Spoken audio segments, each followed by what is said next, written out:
Coming up on Tekzilla, go hands-free in the car without stuffing anything in your ear. The Ultimate DIY Festival Maker Faire, we talk toddlers, flames, and Mentos mayhem. The best printer for people that don't print photos, and of course a big old stack of viewer questions. So pour yourself a glass of iced tea and kick up your heels, because Tekzilla starts now.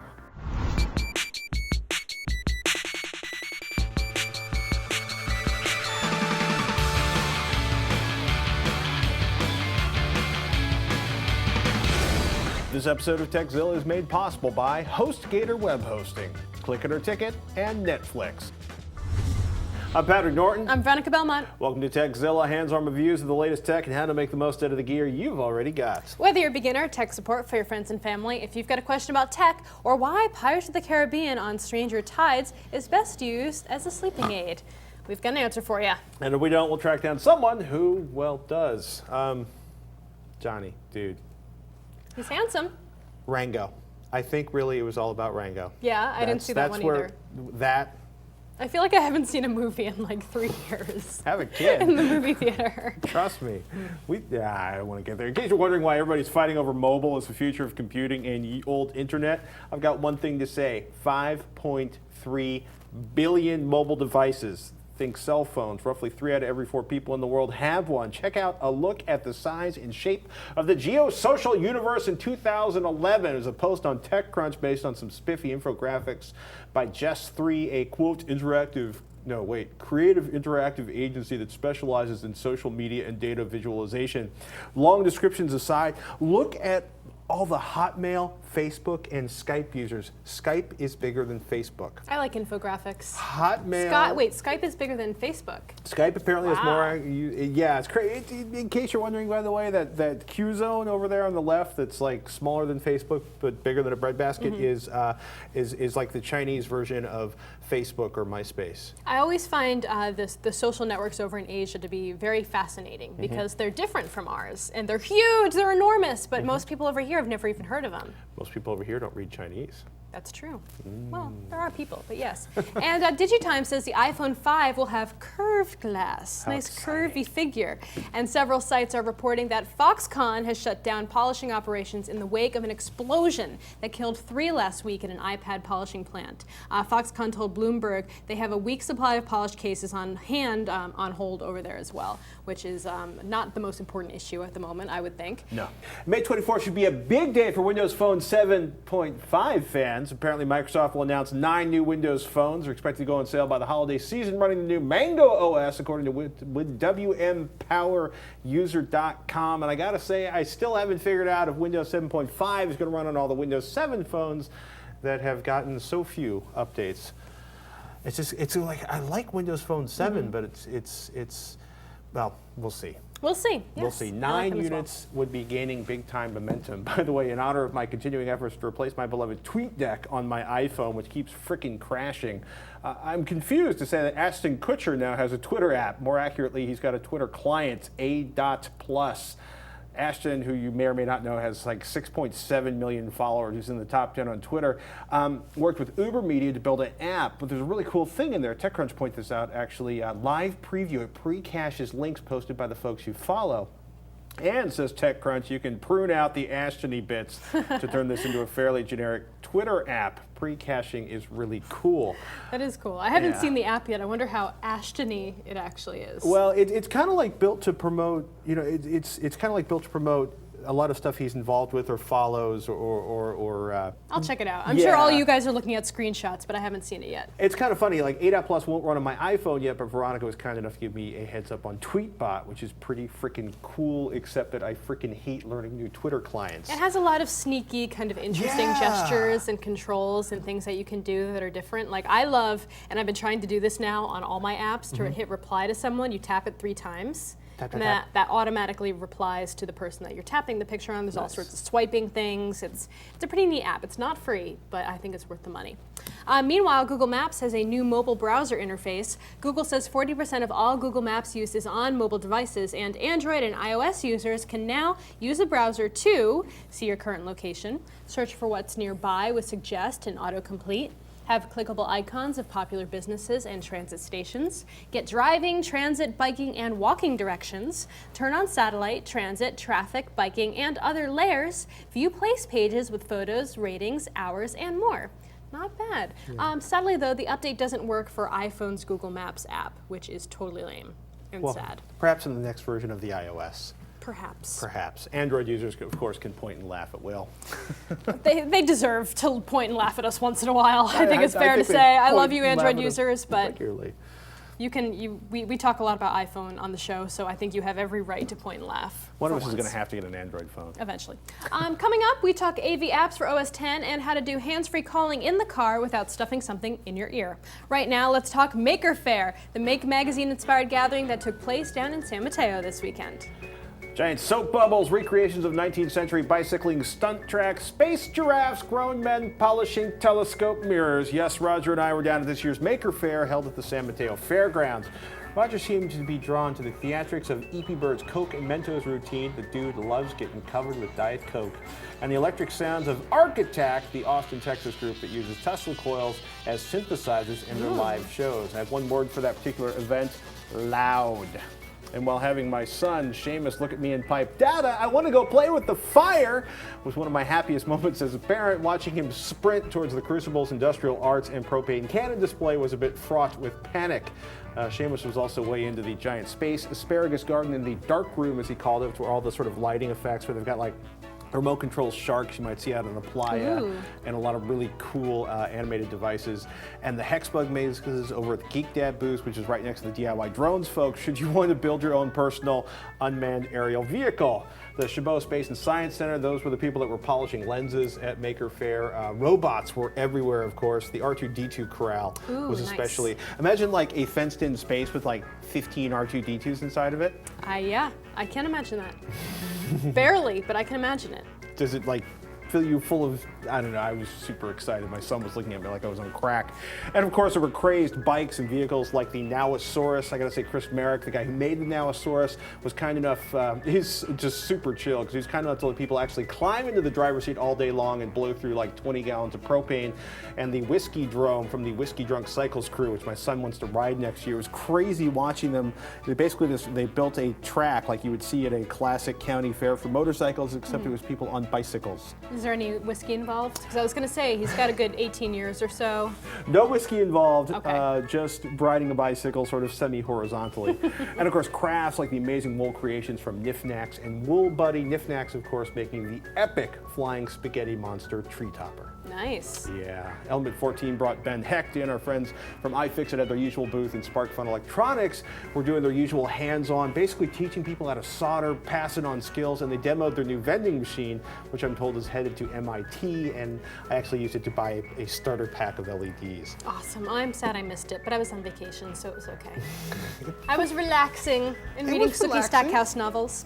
But really? Hey, if all that sounds like fun, Maker Faire Detroit is July 30th and 31st. Maker Faire NYC is September 17th and 18th. There are also mini Maker Fairs all summer long. Go to makerfaire.com to learn more. They've got all the dates and times and lists of exhibitions and all sorts of good stuff up there. They are incredibly kid-friendly, they are incredibly fun, and they're a really cool place to pick up non-sort of cartoon character-centric diversions and amusements for the children.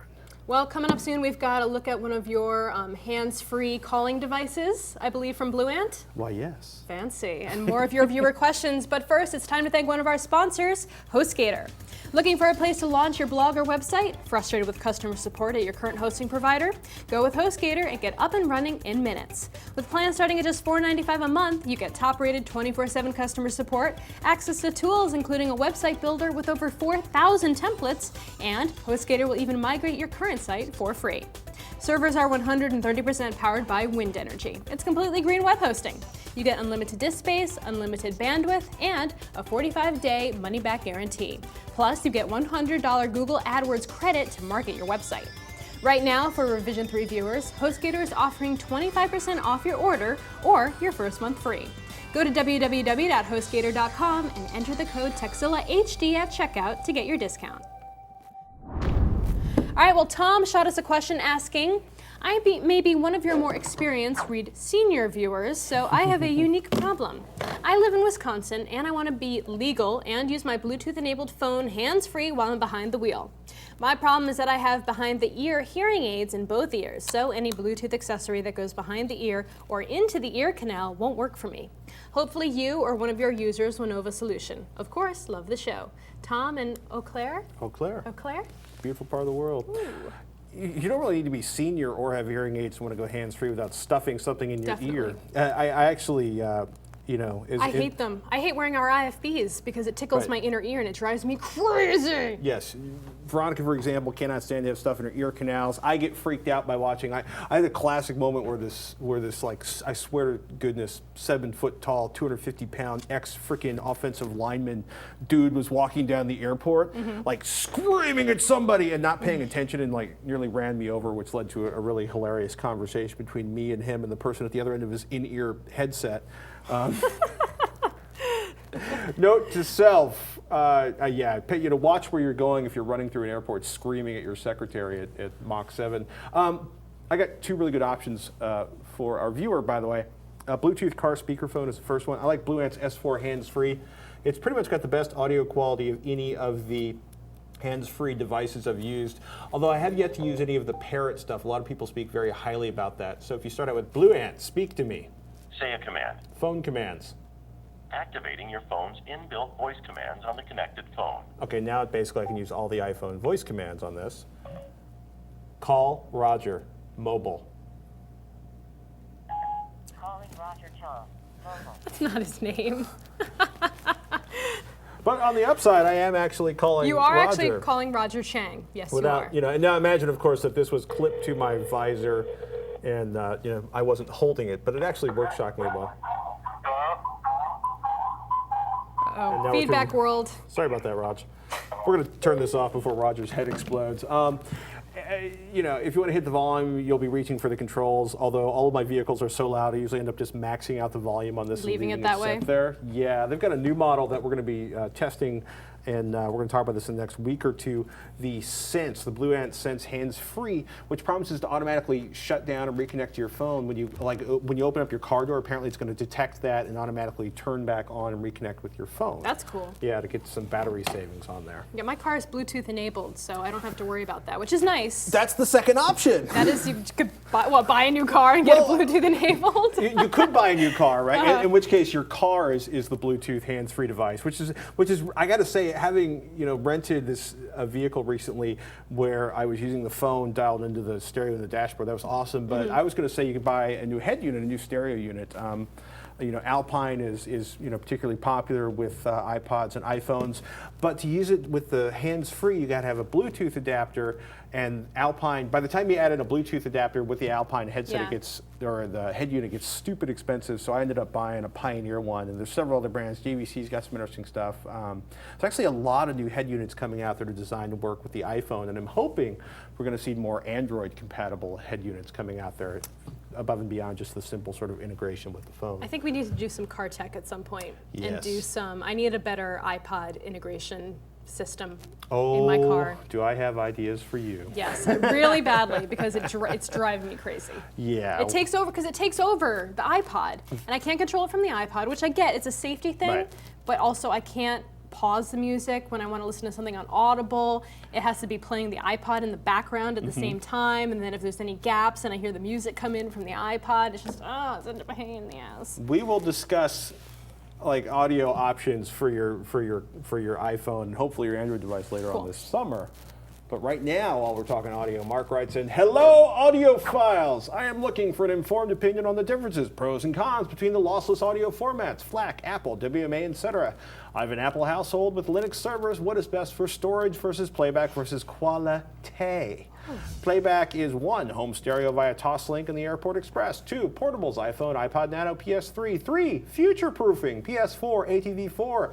That would be the Apple TV 3, the Wii 2. Thank you. I've watched Patrick before TSS. Thank you for not giving up. You inspired me to make IT my livelihood, ya jerk." And then there's like a little smiley emoticon there. Mark in San Jose, California. Look, I'm going to say it. I can't hear the difference between FLAC and AAC. Yeah, let's eliminate qualité first. Lossless audio codecs mean they retain all the original audio information, as in FLAC, Apple Lossless, Windows Media Audio Lossless, Monkey's Audio, Optimum Frog, and the rest should sound pretty much exactly the same unless you have like, I don't even know what kind of hearing you would have, like supersonic hearing of some kind where you could detect literal bit losses. Well, it's lossless. So well, I think a lot of times what people think of as differences in, because there's like 14 different formats and some players play some and some players play others and some devices. A lot of people confuse differences in their hardware they're listening to or in the playback software and how it's decoding for differences with lossless. They should all sound exactly the same. Or as the awesome hydrogen audio lossless compression comparison says, this is not a matter worth getting too worked up about. If you later find out the codec you choose isn't the best for your needs, you can just trans-compress to another format without losing quality, which is nice because it's lossless, so just trans-compress it to another lossless format. It means it keeps track of all the original zeros and ones in the file, which is where stuff gets irritating, right? Yeah. Because you start looking at, the hydrogen audio lossless compression. For example, users wanting good multi-platform compatibility and robustness, e.g. people sharing live recordings would favor WavePack or FLAC. Another user looking for the very highest compression available would go to Optimum Frog. Someone wanting portable support would use FLAC or ALAC, and so on and so on and so on. I gotta say, the dude's got an Apple house. Yeah. Or an Apple household. So I would say Apple Lossless would be the natural, but then it won't play on the PS3, so you're gonna need to run a server to transcode on the fly to the PS3 if you actually use the PS3 for audio playback. But the truth is if you're not using the PS3 for audio playback, just do everything in Apple Lossless. Yeah, or if you really want, I mean, I know we're talking lossless here, so maybe I shouldn't even mention this, but we did recommend to someone recently that the best like give and take between audio quality and like compression size would probably be like 256 MP3. Right. And it's still up there. I mean, it's still going to sound really good. And if you have a good pair of headphones, I mean, people will argue that the difference between lossless audio and an MP3 is There's pretty a dramatic great. difference. I have $3,000 stereo cables connecting my CD player to my dog. But if interoperability is important to you, if compression is important to you, like being able to fit a lot of files on your home server or whatever you're using, then I would just go with something that works on everything, like an MP3. I mean, I'm gonna get emails. I know it. Keep them to yourself. I know lossless is the best, but I mean, we're talking. We want, I made my case. The woman's being practical. Practical. Deal with it. I made my case. There's more Tekzilla coming up, but before we do that. This Memorial Day weekend, police across the nation will be participating in Click It or Ticket. Guys, it's a fact. Men your age are less likely than women to buckle up. Why? Because you're stupid. Nearly 75% of male passengers 18 to 34 killed in passenger vehicles not wearing their seatbelts. This is preventable. Click it. Click your seatbelt, especially at night. 2/3 of people who die in accident at night are not buckled up. You may be a safe driver, but you do not know who's out there. It is not cool to not wear the seatbelt. Buckle up, people. The police will be out in force leading up to Memorial Day weekend. Hundreds of state and local law enforcement and highway safety officials across the nation will participate in the Click It or Ticket 2011 from May 16th to the 30th.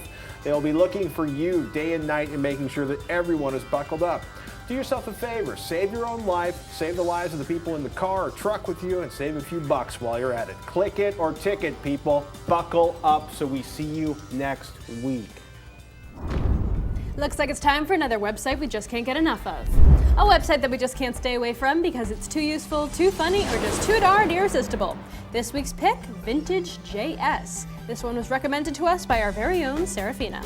We have talked a lot about apps like Instagram that allow you to add neat effects and filters to your photos, but now you can do something similar on the web on a site called Vintage.js. Here's how it works.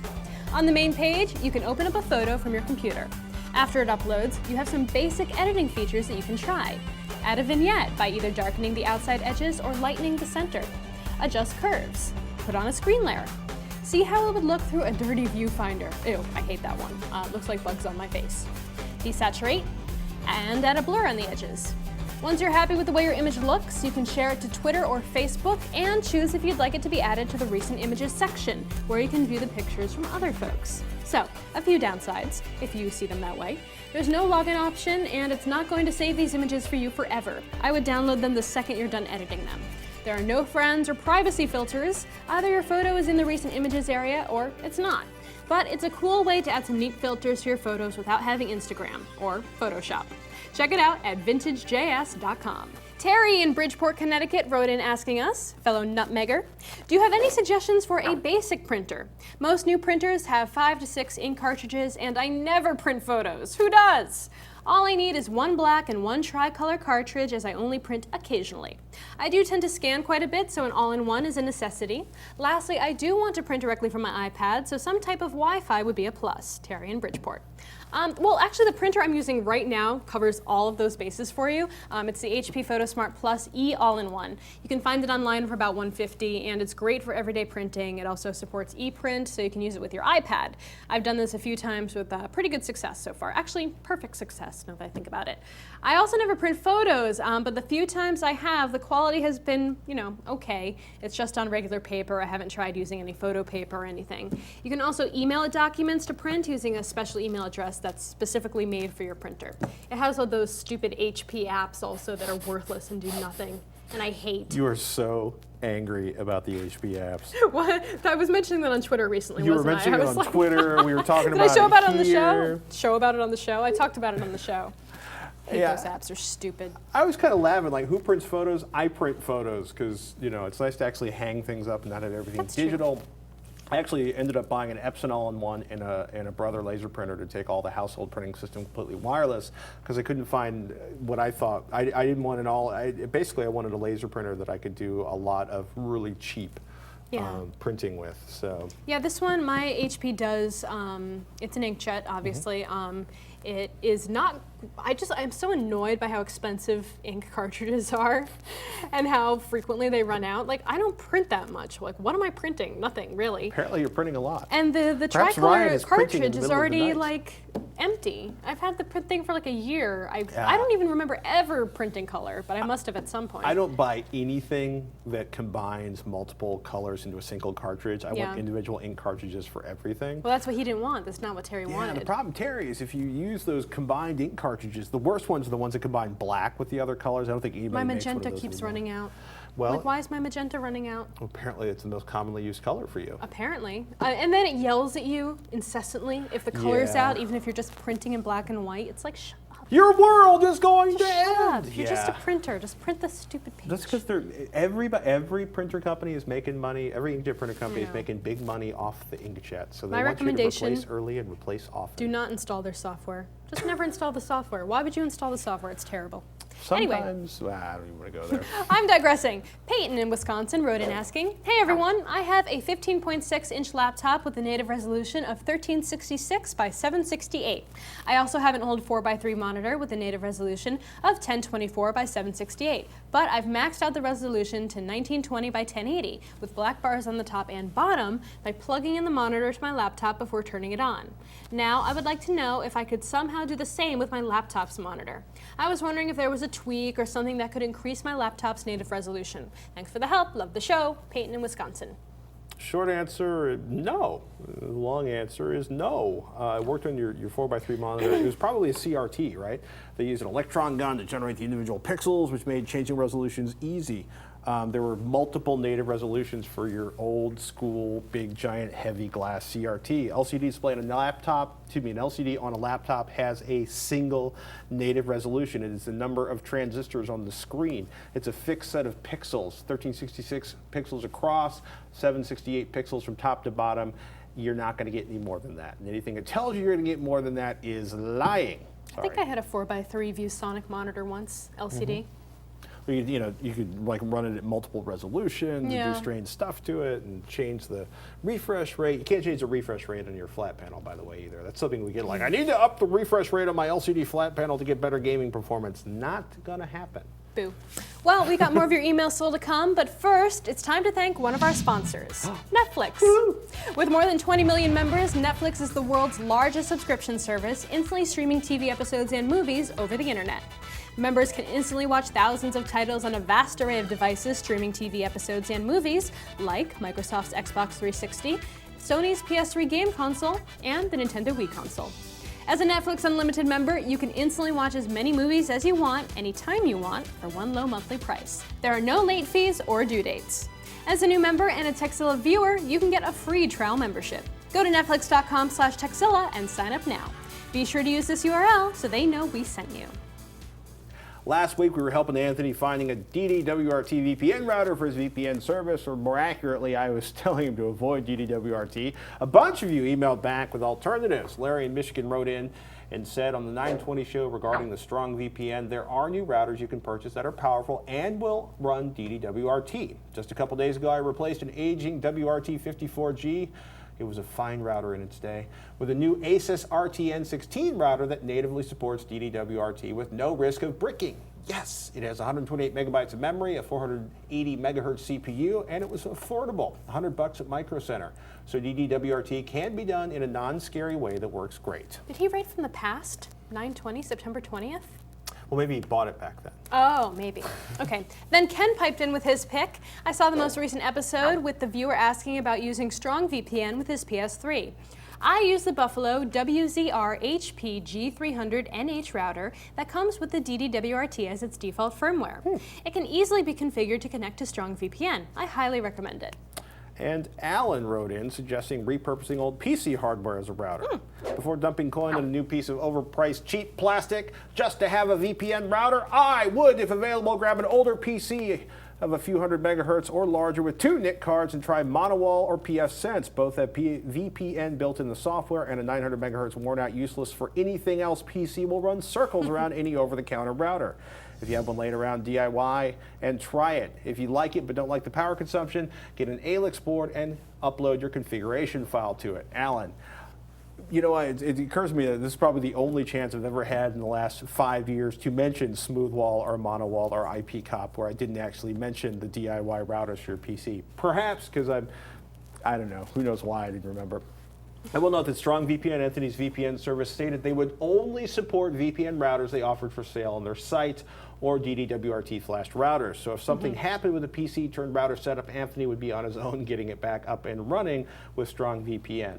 But since he basically spent nothing to get it up and running, that's probably not a problem. Yeah, we mentioned that about the Strong VPN. But we mentioned it again. We did. Hammering it home, people. Yes. So several folks wrote in asking, much like Rusty, why not recommend the actual Google Voice app, the official one for the gentleman looking for the Google Voice on his iPod Touch? So it was my understanding that you couldn't make outgoing calls with that, or no, you couldn't receive incoming calls. You can make outgoing calls, but you can't do incoming. So if that's changed, then there would definitely be an option. Right. I'll have to go back and look, but you know, I asked it on Gadget and I didn't get a single response saying to use the official Google Voice app, and it didn't pop into my head, so I could be wrong, and everyone else could be wrong too for not thinking about it. But I think there was a good reason. But the one I recommended is pretty good. I still have it on my phone. Talkatone. Ben emailed in with his first-hand experience with the Talkatone app we mentioned last week. He writes, as you already know, we recently had a zerg of tornadoes hit us in Alabama.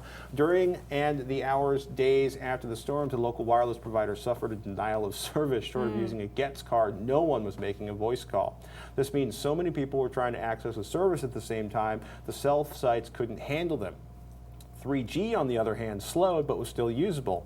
I was able to use the Talkatone app on my iPhone to make and receive calls when no one else could. Of course, I shared this with my neighbors. Good job. Also, yeah, it's car power, inverters, solar battery packs, and board games are essential while being forced into Amish paradise, says Ben. Yeah. Actually, I think Amish paradise does not involve being flooded or having your home shredded by a tornado. And our thoughts also go out to everybody in Missouri who got nuked with a tornado in the past few days. Absolutely. Good to hear that it came in handy, especially after a natural disaster. I mean, that's the one thing you always worry about is how do you get in touch with people. Right. Google tries to help with that. It's nice to know that you can also make calls without, continuing to overwhelm the local cell providers. This is funny. Somebody's like, why do you have an axe in your truck? And it's like, in case I have to actually go through the floor to get to the supplies in the basement. Whew. Well, no, it's like you laugh, right? But after an earthquake, the things that the ER teams show up with are basically pry bars and axes. Yeah. Finally, Josh wrote in demanding. In the past episode, Patrick mentioned about getting Gunnar representative on the show to talk about their digital eyewear. Is this still happening? I would really like to learn more about it. I actually have a pair at home, and you were saying that you were going to talk Yeah. to someone from the company as well. It is coming. There was sort of an email back and forth fail. We're actually going to have basically one of their engineers, one of the founders, on to talk about what they do. You've got a pair that you've been testing. I You can would talk like about to your also know experience. what they do. They do a lot of interesting stuff. I know what the glasses are supposed to do, I think, but I'm not sure what they're actually doing. I thought Gunnar Optics were a scam until I talked to one of their basically engineers, one of their experts on Gotcha. optical technology. So I think it's an interesting interview. We will have them on in the near future, I promise. Absolutely. Speaking of which, if you've got a burning tech question, whether it's actually about burning tech or just a very urgent question, send it in. Tekzilla@revision3.com is the email address, or you can post it on our Facebook page at facebook.com/Tekzilla. Yes, and of course we are also on YouTube at youtube.com/TechHD, and on Twitter at Tekzilla, at Robert Heron, at Patrick Norton, and at Veronica. Thank you guys so much for watching. I'm Patrick Norton. I'm Veronica Belmont. Until next time, you've been watching Tekzilla.